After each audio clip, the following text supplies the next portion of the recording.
দর্শক, এটা কিন্তু একটা পারিবারিক সেতু। দেখেন ওই পারে হচ্ছে একটা বাসা। ওনারা ব্যক্তিগতভাবে কিন্তু এই সেতুটা তৈরি করেছে। আমি যদি দেখাই একটু আপনাদের, একটু যদি দেখাই, দেখেন সিঁড়ি আছে, সাথেই এত সুন্দরভাবে সজ্জিত করেছে, ফুল গাছ লাগিয়েছে তারা।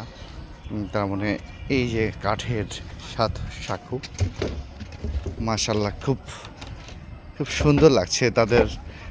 এত সুন্দর আসলে শৌখিন মানুষ যদি না হতো তাহলে এত সুন্দর সাঁকো হয়তো করতে পারতো না তারা। বোঝাই যাচ্ছে তারা শৌখিন ব্যক্তি মানুষ।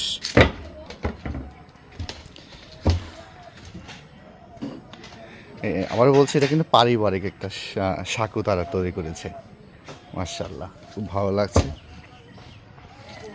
পারিবারিক আসলে এখন তো আর এই যুগে এসে আমরা তো সাঁকোগুলো পাই না, আস্তে আস্তে বিলুপ্তির পথে।